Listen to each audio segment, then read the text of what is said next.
Tu peux monter, tu arrives à monter? Oui, Ne oui. tombe pas, hein? Ok. Attention. Doucement, Ah, hein. tu peux rentrer, hein? Bienvenue à la maison. Merci. Voilà. Wow. Tu vois, là on cuisine. Cuisine, là, Wow. ici un petit frigidaire. Tout avec le panneau solaire. Wow. Petit frigidaire, Wow.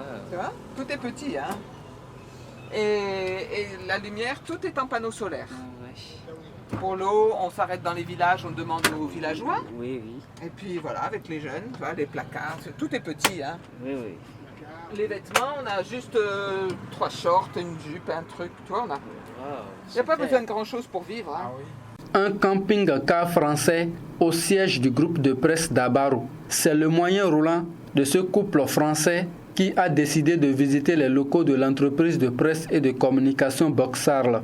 Ils ont bravé des milliers de kilomètres, plusieurs pays d'Afrique et à l'étape du Bénin, s'imprégner du mode de fonctionnement de ce jeune organe de presse dans le septentrion a été leur priorité. Barnabas Orokouma et ses hôtes ont échangé sur plusieurs questions liées à l'entreprise Boxarl, à la presse béninoise et autres. On a commencé, nous, par le Maroc, la Mauritanie, le Sénégal, la Gambie et tous les pays qui descendent après, hein, donc Guinée, Guinée-Conakry, Sierra Leone, Libéria, Côte d'Ivoire, Ghana, Togo et Bénin. Et on va continuer comme ça, juste tous les pays qu'on pourra faire en Afrique. Nous avons eu un joli aperçu. On ne peut pas dire qu'on connaît tous les pays, puisque nous restons dans chaque pays en fonction du visa qui nous est accordé. Ici au Bénin, nous avons la chance d'avoir 3 mois. Et après, nous continuerons notre voyage vers le sud, au Nigeria, Cameroun, Gabon, etc., jusqu'en Afrique du Sud.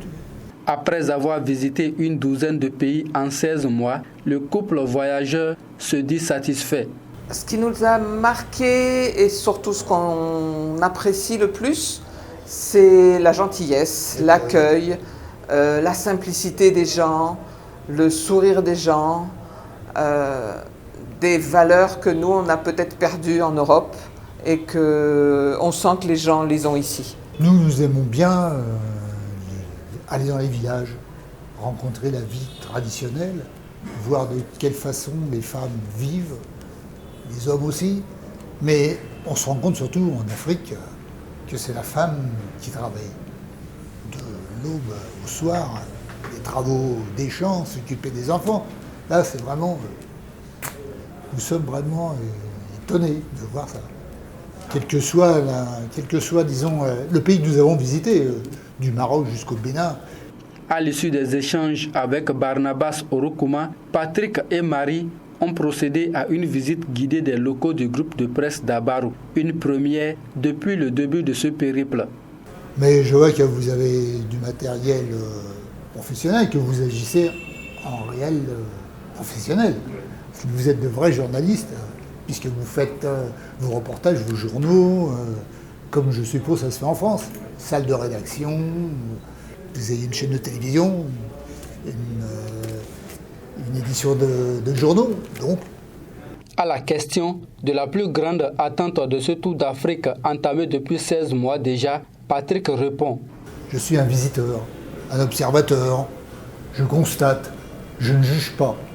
Parce que les gens, ils ont leur religion, leur croyance. Je ne juge pas, moi. C'est ma façon de voir. Je respecte les gens, la religion qu'ils ont, les croyances qu'ils ont. C'est leur mode de vie. Pour moi, je fais ça comme une connaissance pour ma culture personnelle. Plusieurs autres échanges fructueux ont meublé cette visite. Patrick et Marie continuent leur périple vers d'autres pays de l'Afrique, dont le Nigeria.